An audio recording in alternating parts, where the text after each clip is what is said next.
What's going on, real ones? It is Jesse Swift, and last night I saw Shazam 2 Fury of the Gods, and currently it's sitting at a 66% on Rotten Tomatoes. Is it deserving of that score? Well, I want to get into it right after this.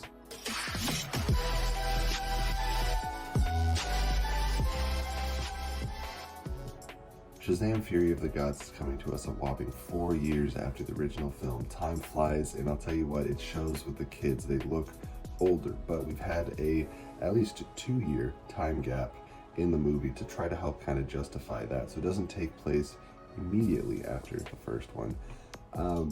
There's a lot to say about this movie. Now, in short, I had a good time. It was fun. I enjoyed a lot of the returning cast members. Zachary Levi was fun. Asher Angel, surprisingly, for the little bit that they gave him, did a great job here.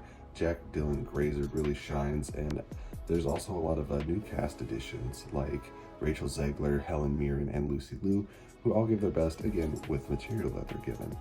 Now, there's a lot of fun to be had in this film. One thing I want to say right off the bat is in the first film, it was noticeable that David F. Sandberg does come from a horror background, and there would occasionally be tonal shifts that were a little jarring. Those did not get smoothed out with Shazam Fury of the Gods. The tonal shifts in this movie feel like whiplash. The way that this film bounces between feeling like a PG, family-friendly superhero romp and then a hard R horror movie it's crazy.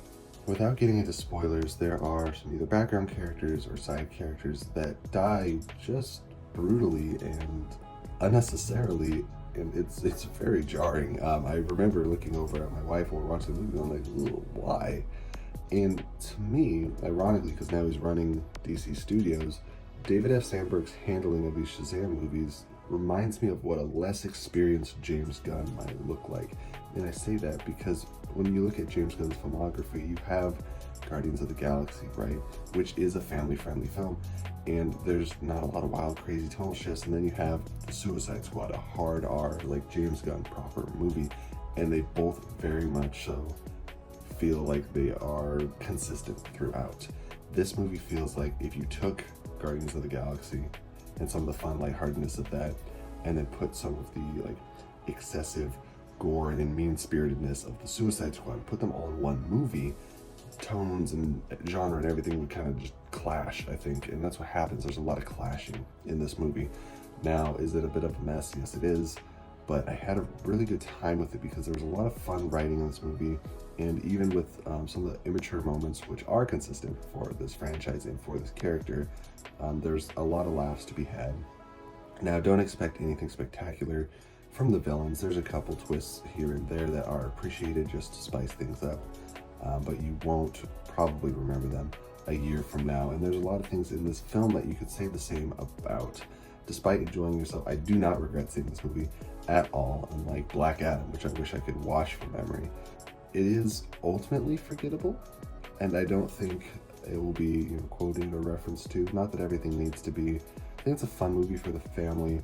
I just wish that the whole time the movie realized it was supposed to be a family film, because it is a little all over the place. So the returning cast is all great. They're wonderful. Some used a bit better than others, but it's cool to see the adult versions back as well, like Adam Brody. The effects here, much like the first movie, can be shoddy at times, but the energy is always felt. I think the movie is paced pretty well despite being a bit longer than the first one, and I think if you like the first one, you'll at least like this one. If you hated the first one, there's enough that Shazam Fury of the Gods has in common with the first one that it's not going to sell you if the first one didn't. Now, without getting into the spoiler territory, again, in the last chunk of the film, the third act, as well as some post-credit stuff, there is this sense of studio meddling kind of feeling that wasn't there for the first movie and wasn't there for most of this movie, despite the movie feeling a little over-bloated.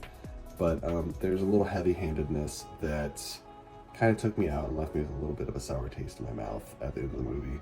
And the post-credits make me curious for things happening for the future of DC Studios, the franchise Shazam, and where they're going to go after this. I do say after this because it looks like we're not going to be losing Zachary Levi as Shazam anytime soon, despite some problematic takes on Twitter and things of that nature.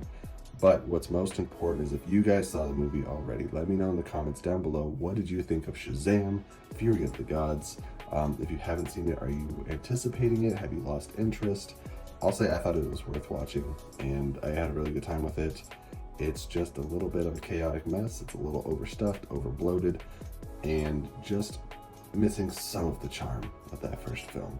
Keep an eye out for Speakeasy tonight, sometime around 8, 9 o'clock maybe. But other than that, you can also catch me this weekend on the Diablo 4 beta. But before I leave you guys, please like and comment on this video and subscribe to the channel if you haven't already. We love adding to our community. Until next time, guys, keep it real. See you in the next video. Bye-bye.